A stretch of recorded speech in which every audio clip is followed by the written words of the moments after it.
The crash was sudden, violent, and disorienting. One moment, Commander Elias Ward was soaring through the void of space aboard his small survey craft, and the next, the console alarms blared in a cacophony of chaos.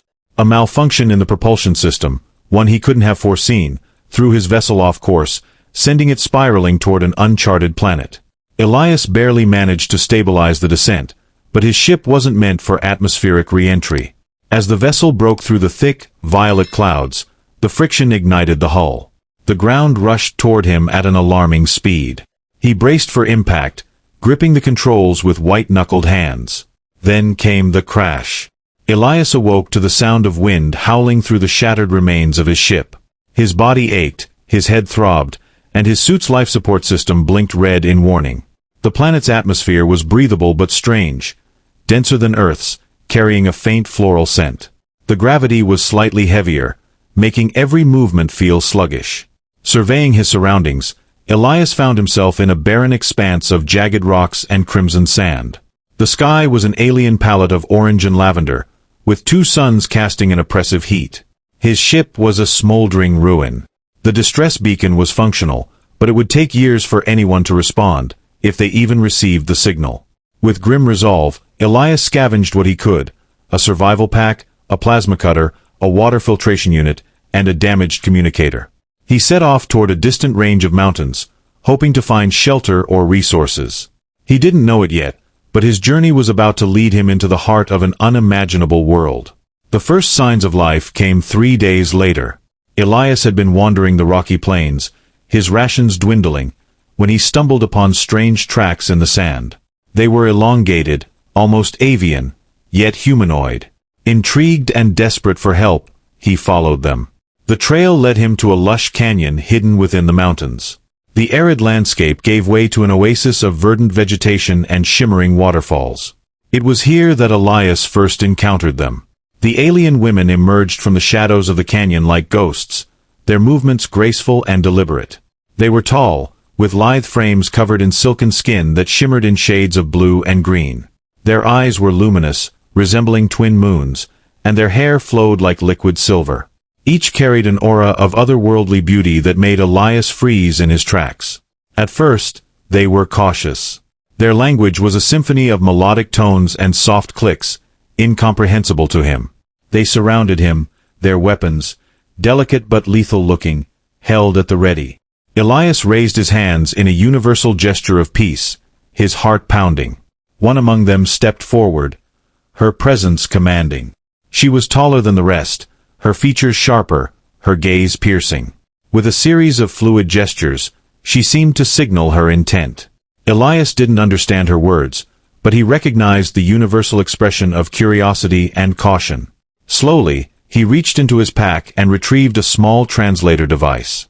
The leader tilted her head as Elias activated it, and the device emitted a garbled approximation of their language. The woman's expression shifted from wary to intrigued. She spoke again, and the translator struggled to keep up. "Stranger. From sky. Why here?" Elias exhaled in relief. "Accident. My ship. It crashed. I mean no harm." The women conferred in hushed tones, their voices like a breeze over water. After what felt like an eternity, the leader nodded. She motioned for Elias to follow. The tribe lived in a hidden enclave deep within the canyon, a sanctuary of organic structures built into the cliffs. Their society was intricate, blending advanced technology with a deep reverence for nature. Everything was harmonious, from their crystal-powered tools to their bioluminescent gardens. Elias was treated as an outsider but not an enemy. They offered him food, an assortment of fruits and strange grains, and allowed him to stay in a small alcove carved into the rock. Over time, he learned their ways.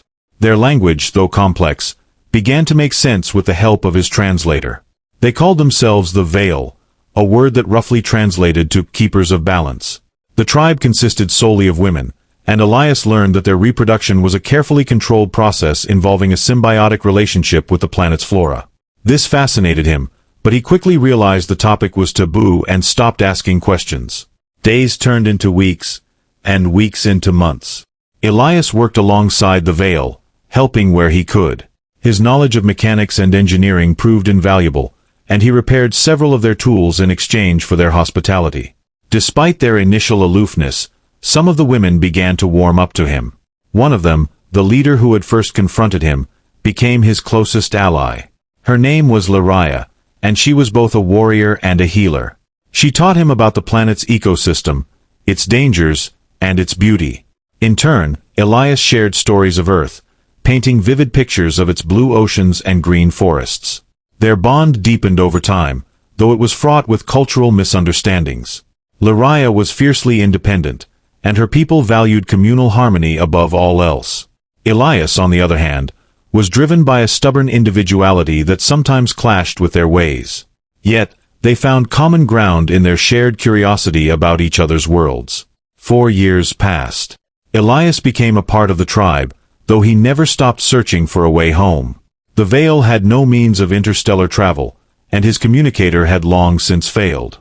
Yet, he found solace in the rhythm of life among the Vayal. He learned to hunt with their crystalline bows, to sing their haunting melodies, and to see the world through their eyes. But as much as he had adapted, Elias couldn't ignore the growing restlessness within him. He missed Earth, missed the vast expanse of stars and the hope of returning to his own kind. Liraya sensed this, and though she never spoke of it, Elias could see the sadness in her eyes. One night, under the twin moons of the alien sky, Liraya approached him. She held a small device, unlike anything Elias had seen before. It pulsed with a soft, golden light. "This," she said, her voice tinged with sorrow, "can call your people. But it will take time for them to come. You must decide." Elias stared at the device, his heart torn. He had found a home here, a family among the Vayal, and perhaps even something deeper with Liraya. Yet, the pull of Earth, of the stars, was undeniable. "I don't know if I can leave," he admitted. "But I don't know if I can stay, either." Liraya placed a hand on his shoulder, her touch both comforting and heartbreaking. "Whatever you choose, you will always have a place here." Elias nodded, his thoughts a whirlwind. The journey that had begun with a crash was far from over. Whatever the future held, he knew one thing. This desolate planet, and the women who had saved him, would forever be a part of him. Elias sat beneath the towering crystal trees that glimmered softly under the twin moons. The device in his hands was lighter than it appeared, its surface cool and smooth, like polished stone. It pulsed with a steady rhythm, as though it had its own heartbeat. He turned it over, running his fingers along its seams, marveling at its design. The Vayal's technology was unlike anything he had encountered, elegantly simple yet incomprehensibly advanced. If Liraya said this device could send a signal to Earth, he believed her. But what would that signal bring? Rescue? Or a disruption to the delicate harmony of this world? Liraya sat beside him, silent and watchful. Her presence was steadying, a reminder of the life he had built here. They had shared so much in these years, adventures, hardships, and moments of quiet understanding. But tonight, the weight of unspoken truths hung heavily between them. "This planet, your people," Elias began, his voice low. "What would happen if others came here? Humans are explorers, but they're also opportunists. I fear what they might do." Liraya's luminous eyes reflected the light of the moons as she turned to him. "We have always guarded our world, Elias. The Vayal do not fear change, but we fear imbalance. If your kind comes, it will be for you to guide them, to protect what is sacred." Her words stung, not because they were unkind, but because they carried a truth he wasn't sure he could bear. Could he be that bridge? Could he hold back humanity's insatiable hunger for conquest and resources? He wasn't sure. "You've given me so much," Elias said softly, "more than I could have hoped for after the crash. I don't want to repay that kindness with destruction." Liraya placed a hand over his, stilling his restless fingers. "You carry the weight of two worlds, Elias. But the choice must be yours. Whether you stay or go, we will endure." The following days were a blur of contemplation and preparation. Elias couldn't bring himself to activate the device immediately. Instead, he threw himself into the rhythms of daily life among the Vayal, as though trying to cement his place among them. The Vayal had long accepted him as one of their own. He was no longer the outsider, the man from the sky. He hunted with them, helped tend their bioluminescent gardens, and even participated in their ceremonies. The children, curious and playful, would cling to him, their laughter echoing through the canyon as they tugged at his strange clothes and peppered him with questions about the stars. Yet, the pull of Earth remained. Liraya, ever perceptive, gave him space. She watched him from a distance, her expression unreadable. Elias wondered if she was preparing herself for his departure, or for him to stay. One evening, a storm rolled in, turning the sky a deep, roiling purple. Lightning danced across the horizon, illuminating the canyon in stark flashes. The Vayal retreated to their shelters, their crystalline homes glowing softly in the gloom. Elias found himself standing at the edge of the canyon, the wind whipping through his hair. The device was in his hands, its golden light steady despite the chaos around him. This, he realized, was the moment of decision. He thought of Earth, the home he hadn't seen in years. He missed its familiar gravity, the scent of rain on asphalt, and the hum of human voices. He missed the stars, unclouded by the dense atmosphere of this alien world. But he also thought of the Vayal, of Liraya, and the life he had built here. A life he might never find again. As the storm raged around him, Elias pressed his thumb to the device. The golden light flared, growing brighter until it consumed everything. And then it was done. The days that followed were a strange limbo. Elias knew it would take years for the signal to reach Earth, let alone for anyone to respond. Yet, the act of sending it had shifted something within him. He felt both lighter and more burdened, as though he had set something in motion that could not be undone. The Vayal sensed the change in him. They treated him with the same warmth and acceptance, but there was an unspoken understanding that his time with them might be finite. Liraya, however, remained steadfast. "You have called to the stars," she said one evening as they sat together by a fire. "But your heart is still here." Elias looked at her, the firelight dancing across her features. "It is. And that's what makes this so hard." Liraya reached out, taking his hand in hers. "We are not so different, you and I. The stars called to me once, too. I dreamed of seeing what lay beyond this world, of knowing what existed in the endless void. But I chose to stay, for my people, for this land. Now, the choice is yours." Her words stayed with him long after the fire had burned low. Months turned into years. The seasons on the alien planet shifted, bringing new challenges and wonders. Elias adapted, thriving in ways he hadn't thought possible. He and Liraya grew closer, their bond deepening into something he could only describe as love. But the signal he had sent lingered in the back of his mind. Would they come? And if they did, what would it mean for the Vayal? The answer came one clear morning, nearly 4 years to the day since his crash. A strange hum filled the air, a vibration that resonated in Elias's chest. He looked up to see a ship descending through the lavender clouds, its metallic surface glinting in the sunlight. The Vayal gathered, their expressions a mix of awe and apprehension. Liraya stood at Elias's side, her hand resting lightly on his arm. "It seems your people have answered," she said, her voice calm but tinged with sadness. Elias felt a lump in his throat as the ship landed in the open plains beyond the canyon. Its sleek design and familiar markings told him it was from Earth, a rescue mission.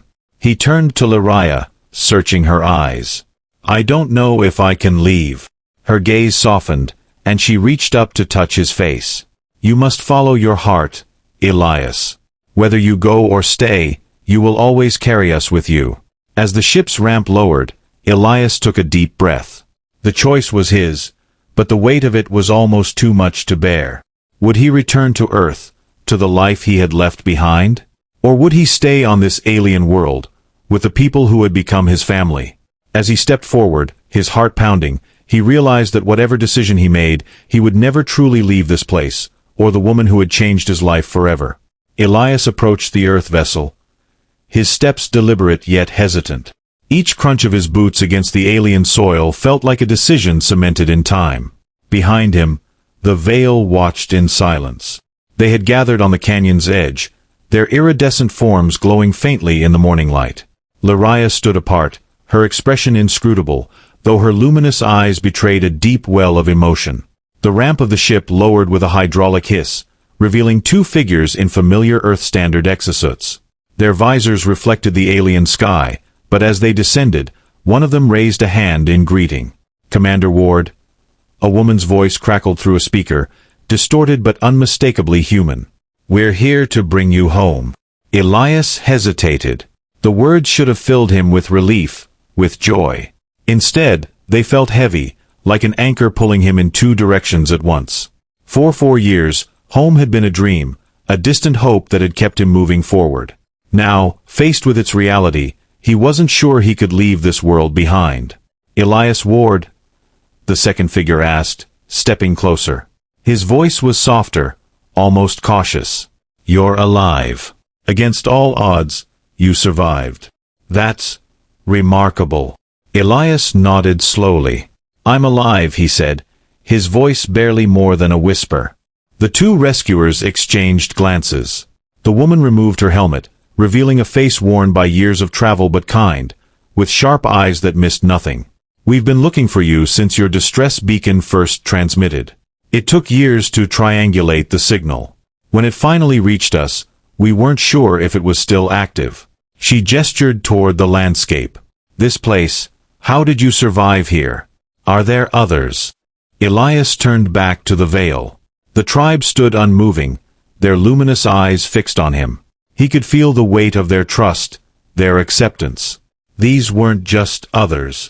They were his family, in ways words could never fully express. "I didn't survive alone," he said quietly. "The people of this planet, they saved me." The man tilted his head, his visor catching the light. "People? You mean there's intelligent life here?" Elias bristled at the clinical tone. "Yes. And they're not just life. They're far more advanced than you might think. They're extraordinary." The woman frowned, her brow furrowing. "That complicates things. Protocol dictates that any interaction with intelligent extraterrestrial life requires a formal first contact team. This could trigger an entirely new mission." "Not if they don't want it," Elias said firmly. "This is their world, their sanctuary. I won't let us disrupt that." The man stepped forward, his movements slow, deliberate. "We're not here to interfere, Commander. We're here for you. The choice is yours. But if you come with us, the existence of these people will inevitably be known. You know how Earth will react." Elias clenched his fists. He did know. Humanity's history was one of exploration, but also of exploitation. Resources, knowledge, and land were rarely left untouched once discovered. The Vayal had given him so much: trust, safety, love, and he couldn't bear the thought of betraying that. The silence stretched as the weight of the moment pressed down on him. Finally, he turned back toward Liraya. She stood still, her gaze locked with his. He crossed the distance between them, each step feeling like a goodbye he wasn't ready to say. "I don't know if I can leave," he said, his voice cracking. "But I don't know if I can stay." Liraya stepped closer, her hands brushing against his. Her touch was as steady as it had been the night she had given him the signal device. "Your heart is torn, Elias. But you must decide." He shook his head. "What if my decision brings harm to you, to your people, to this world?" Liraya tilted her head, her silver hair shimmering. "We are not as fragile as you think. Our strength is in our unity, our bond with this land. Whatever comes, we will endure. But you, Elias, you must choose where your heart will find peace." Elias felt a deep ache in his chest. He turned back to the Earth crew. They were waiting, their faces unreadable. The ship loomed behind them, a doorway to his past life. He thought of Earth, the home he had left behind, the people he had loved, the stars he had always dreamed of exploring. He thought of the Vayal, the family he had found, the life he had built, and the woman who had become his closest companion.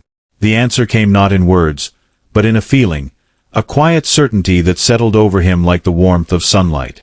Elias approached the Earth crew. The woman stepped forward, her face expectant. He reached into his pack and withdrew the signal device. It pulsed faintly, its golden light dimming as he extended it toward her. "I'm staying," he said, his voice steady. The crew exchanged surprised glances. "Commander," the woman began, "are you sure? If you stay, There's no guarantee we can come back. This might be your only chance. I know, Elias said. But my place is here. The man sighed, a mix of resignation and understanding. We'll record your decision. But the council, they'll ask questions. They might send others. Elias straightened, his gaze unwavering. If they come, they'll find me standing with the Vayal. And they'll have to answer to both of us. The woman took the device, nodding slowly. Understood. As the Earth crew ascended the ramp, Elias turned back to Liraya. She stood waiting, her luminous eyes filled with quiet pride. When the ship's engines roared to life, lifting it back into the sky, he felt a strange sense of peace. For the first time in years, he wasn't torn between two worlds. He had found his place. Life among the Vayal continued. Elias embraced his role in their community with renewed purpose, sharing his knowledge while learning their ways in return. He and Liraya grew closer, their bond deepening into something unshakable. The stars still called to him, but now, they were a reminder of the journey that had brought him here, not a destination to long for. This desolate planet, once a prison, had become his home, and the Vayal his people. As the twin moons rose above the canyon one evening, Elias stood beside Liraya, their hands intertwined. The wind carried the songs of the Vayal through the air, a melody of harmony and resilience. He looked to the horizon, where the ship had disappeared, and smiled. This was where he belonged. The years rolled by, and Elias found himself completely woven into the fabric of Vayal society. What had once been alien was now familiar, and what had once been a life of survival had become one of fulfillment. His days were spent working alongside the tribe, improving their tools, and blending his earthborn knowledge with their advanced but nature-rooted technologies. Liraya, ever his guiding star, stood by him through it all. Their bond had grown into something beautiful, unspoken yet undeniable.